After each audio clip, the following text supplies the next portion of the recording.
अब हम बात कर लेते हैं औसत परमाणु द्रव्यमान क्या होता है, जिसको इंग्लिश में बोलते हैं एवरेज एटॉमिक मास बोला जाता है। नाम से पता चल रहा है औसत परमाणु द्रव्यमान, ये इसकी जरूरत क्यों पड़ी गई, क्यों पड़ी? देखो हमको पता है कि प्रत्येक जो तत्व है उसका परमाणु है बहुत सारे, वो क्या है अलग अलग रूपों में पाया जाता है, जिनको हम क्या कहते हैं, समस्थानिक कहते हैं। समस्थानिक क्या होते हैं, जैसे मैं बात करता कार्बन के 3 समस्थानिक होते हैं, C।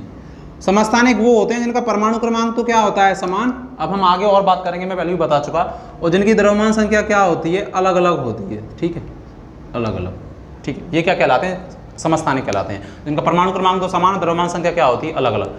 अब मेरे से कार्बन तो 3 रूपों में पाया गया, अब मेरे से पूछा था कार्बन का, अब कार्बन बोला गया मेरे से, ना तो मेरे से बोला गया समस्थानिक ये फर्स्ट, ये सेकंड, ये थर्ड, ये नहीं बोला गया, ना तो समस्थानिक C12, ना C13, ना C14। मेरे से पूछा गया कार्बन का परमाणु द्रव्यमान बताइए, तो हम क्या करेंगे, इन तीनों का क्या करेंगे, औसत निकालेंगे, उसी को क्या बोला जाता है, औसत परमाणु द्रव्यमान। क्यों किया गया ऐसा, क्योंकि इन तीनों का परमाणु द्रव्यमान क्या आता है, अलग अलग आता है। इसीलिए अलग अलग आता है क्योंकि मैंने बताया था किसी परमाणु का परमाणु द्रव्यमान एक्चुअल में क्या है, उसमें प्रोटॉन और जितने न्यूट्रॉन हैं उनके द्रव्यमानों का क्या है, योग है, वही क्या कहलाता है, उसका परमाणु द्रव्यमान। तो अगर मैं देखूं, तो अगर मैं परमाणु द्रव्यमान निकालता तो प्रोटॉन और न्यूट्रॉन को ऐड करता, उन्हीं के द्रव्यमानों का योग एक्चुअल में क्या होता है, परमाणु द्रव्यमान होता है। लेकिन यहां अगर मैं बात करूं तो द्रव्यमान संख्या अलग अलग है, परमाणु क्रमांक तो समान है, तो प्रोटॉन की संख्या तो समान है, लेकिन अगर द्रव्यमान संख्या अलग अलग है तो न्यूट्रॉनों की संख्या क्या आएगी, अलग अलग आएगी। क्यों? क्योंकि न्यूट्रॉनों की संख्या बराबर क्या होता है, द्रव्यमान संख्या माइनस प्रोटॉन की संख्या, या द्रव्यमान संख्या बराबर क्या होता है, न्यूट्रॉन की संख्या प्लस प्रोटॉन की संख्या। तो जब न्यूट्रॉन की निकालेंगे तो द्रव्यमान संख्या में से किसको घटा देंगे, प्रोटॉन को। तो जब द्रव्यमान संख्या अलग अलग है तो प्रोटॉन की संख्या तो सेम है, लेकिन जब प्रोटॉन की संख्या को द्रव्यमान संख्या में से घटाएंगे तो द्रव्यमान संख्या अलग अलग है, तो न्यूट्रॉनों की संख्या क्या आएगी, अलग अलग। तो न्यूट्रॉन और प्रोटॉन का जो ऐड है वो तीनों में क्या आएगा, योग, तीनों में अलग अलग आएगा, द्रव्यमान भी क्या आएंगे, अलग अलग आएंगे। इसीलिए इनका क्या करते हैं, औसत निकाला जाता है समस्थानिकों का, ठीक है। समस्थानिक क्या होते हैं हम लोग जानते हैं अच्छे से, ठीक है। इसको निकालने का सूत्र क्या होता है, देखिएगा, इसको निकालने का सूत्र होता है, किसी परमाणु को आपको दे दिया गया कि उसके समस्थानिक दे दिए गए, उनमें पाए जाने का प्रतिशत दिया गया, प्रकृति में इतना पाया जाता है, तो उनका औसत परमाणु द्रव्यमान बताइए, ठीक है। तो आप कैसे बताएंगे, आप बताएंगे कि समस्थानिक फर्स्ट का द्रव्यमान संख्या इंटू उसकी बाहुल्यता, बाहुल्यता का मतलब प्रकृति में कितने प्रतिशत पाया जा रहा है, ये आपको क्वेश्चन में दिया हुआ होगा, ठीक है। यह निकालने का तरीका है, 11th में इतना नहीं पूछता, लेकिन प्रतियोगी परीक्षाओं में पूछ लेता है, तो पता होना चाहिए। प्लस समस्थानिक सेकंड की द्रव्यमान संख्या इंटू उसकी बाहुल्यता बटे टोटल बाहुल्यता, टोटल वो कितने हैं, प्रतिशत तो 100 ही आएगा, तो नीचे तो टोटल 100 ही आना है। अगर 3 रूपों में पाया जाता तो क्या करते थे, प्लस समस्थानिक थर्ड की द्रव्यमान संख्या, क्योंकि समस्थानिक वही है जिनकी द्रव्यमान संख्या क्या है, अलग अलग, इंटू उनकी बाहुल्यता, तो ये हो जाता। जब 2 हैं तो ऐसे करेंगे, 2 हैं तो, जैसे एग्जांपल लूं, क्लोरीन आपको दे रखा है, क्लोरीन के 2 समस्थानिक होते हैं, क्लोरीन का परमाणु क्रमांक होता है 17 और कितना होता है 17, इसकी द्रव्यमान संख्या होती है 35 और इसकी होती है 37, 2 रूपों में पाया जाता है, परमाणु क्रमांक तो समान ही होगा, द्रव्यमान संख्या अलग अलग। ये जो पाया जा रहा है प्रकृति में 35 वाला, ये प्रैक्टिकल आपको दिया होगा 75%, और ये पाया जा रहा है कितना, 25%। आपसे पूछा गया कि इस क्लोरीन का एवरेज एटॉमिक मास कैलकुलेट करें, औसत परमाणु द्रव्यमान इसका क्या करें, ज्ञात करें। तो आप क्या करेंगे, क्लोरीन का एवरेज एटॉमिक मास या औसत परमाणु द्रव्यमान ज्ञात करने के लिए क्या करेंगे, ये सूत्र को ध्यान रखेंगे, 2 रूपों में पाया जा रहा है तो ये, 3 में तो और इसको प्लस कर देंगे। समस्थानिक फर्स्ट की द्रव्यमान संख्या कितनी है, 35 इंटू कितने प्रतिशत पाया जा रहा है, 75%, यही है उसकी बाहुल्यता का मतलब कितना प्रतिशत वो पाया जा रहा है, प्लस समस्थानिक सेकंड की द्रव्यमान संख्या कितनी है, 37, इसकी जरूरत क्यों पड़ी, और आपसे कोई पूछे, वाइवा में पूछे या कोई आपसे आप जनरल नॉलेज जानना चाहे कि आपसे पूछे इसकी जरूरत क्यों पड़ी, तो हम बोलेंगे कि प्रत्येक तत्व अलग अलग समस्थानिकों के रूप में पाया जाता है। समस्थानिक क्या होते हैं आप लोग बता सकते हैं, तो जब समस्थानिकों के रूप में पाया जाता है तो द्रव्यमान संख्या अलग अलग होती है, द्रव्यमान संख्या अलग अलग होती है तो न्यूट्रॉनों की संख्या अलग अलग आती है। और मुझे पता है किसी परमाणु का परमाणु द्रव्यमान किसमें किसका योग होता है, उनमें एक्चुअल में असलियत में क्या है, उसके प्रोटॉन और न्यूट्रॉनों के द्रव्यमानों का क्या है, योग है, जितने हैं उसका योग है। तो जब न्यूट्रॉन की संख्या अलग अलग होगी तो द्रव्यमान क्या हो गया, अलग अलग। अब मुझे परमाणु का बताना होता, समस्थानिक नहीं बोल रहा, तो फिर इनका क्या करते, समस्थानिकों को इनका औसत निकाल लेते कि समस्थानिकों को, दोनों के समस्थानिकों का औसत कितना आ रहा है, वो क्या कहलाता है, औसत परमाणु द्रव्यमान या औसत परमाणु भार कहलाता है, ठीक है। 37 को कितने से मल्टीप्लाई कर देंगे, 25 से, बटा टोटल प्रतिशत कितना है, 75 + 25, जितना वो पाया जा रहा है उसको हम बाहुल्यता बोल रहे हैं। आप जब इसको सॉल्व कर रहे हैं, मैं डायरेक्ट लिख देता हूं क्योंकि याद भी है और आपको भी हो जाएगा, आप इसको निकाल भी सकते हैं। आप इसको जब सॉल्व करेंगे इतनी मैथमेटिक्स तो आती होगी भाई, इसमें कोई बुराई थोड़ी ना है।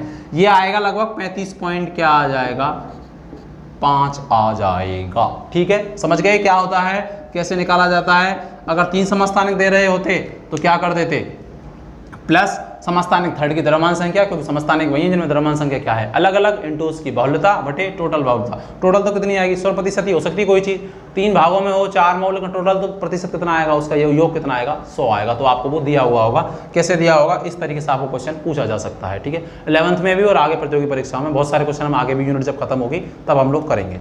अब हम बात करते हैं अणुभार या आणविक द्रव्यमान क्या है। ठीक है, परमाणु है तो परमाणु को, जैसे इंसान है तो इंसान का भार, कोई जानवर है तो जानवर का भार, इसी प्रकार परमाणु है तो परमाणु का द्रव्यमान या परमाणु का भार, अणु है तो अणु का द्रव्यमान या अणु का भार। ऐसे ही उसमें बात कर लेंगे जिसको हम बोल सकते हैं मॉलिक्यूलर वेट। अणुभार या आणविक द्रव्यमान क्या होता है, अणुभार या इसको क्या बोल सकते हैं, आणविक द्रव्यमान। मॉलिक्यूलर मास या मॉलिक्यूलर वेट भी इसको हम लोग क्या कर सकते हैं, बोल सकते हैं। इसका मतलब भी वही है कि कोई अणु, किसी तत्व का कोई अणु C12 समस्थानिक के 1/12वें भाग से कितना गुना भारी है। मैं ये कह रहा हूं कि अणुभार का मतलब भी परमाणु भार जैसा ही है। 2 या 2 से अधिक परमाणु जब आपस में मिलते हैं तो क्या बन जाते हैं, अणु बन जाते हैं। तो जब परमाणु का भार हमने ज्ञात किया तो हमने बोला था कि कार्बन के एक परमाणु के भार के 1/12वें भाग से कोई परमाणु कितना गुना भारी है। ये डेफिनेशन के रूप में है, प्रैक्टिकली हम लोग वैसे ही बता देंगे, लेकिन सैद्धांतिक रूप से भी, क्योंकि हम थ्योरेटिकली पढ़ रहे हैं। तो उसी प्रकार अणुभार का मतलब भी क्या है कि किसी तत्व का एक अणु C12 समस्थानिक के एक परमाणु के भार के 1/12वें भाग से कितना गुना भारी है। यही है, जैसे मैं बोलता कि ऑक्सीजन का एक अणु O2 अणु का भार है 32 AMU, एक अणु का 32 AMU। इसका मतलब क्या है कि ऑक्सीजन का एक अणु, O2 का मतलब अणु ही है, 2 ऑक्सीजन परमाणु मिल गए, एक अणु C12 समस्थानिक के परमाणु के भार के 1/12वें भाग से कितना गुना भारी है, 32 गुना। C12 समस्थानिक के 1/12वें भाग का मतलब भी कितना है, इकाई तो है, क्योंकि 1/12 और C12 जो समस्थानिक है कार्बन का, उसका हमने निकाला था कितना आता है, 12 ही तो आता है। तो ये कितना आया, इकाई तो आया। तो इकाई मान के तो कर रहे हैं, बुक्स में लगता है कभी कभी इकाई माना जाता है, जैसे जो कार्बन को मान रहे हैं तो इकाई।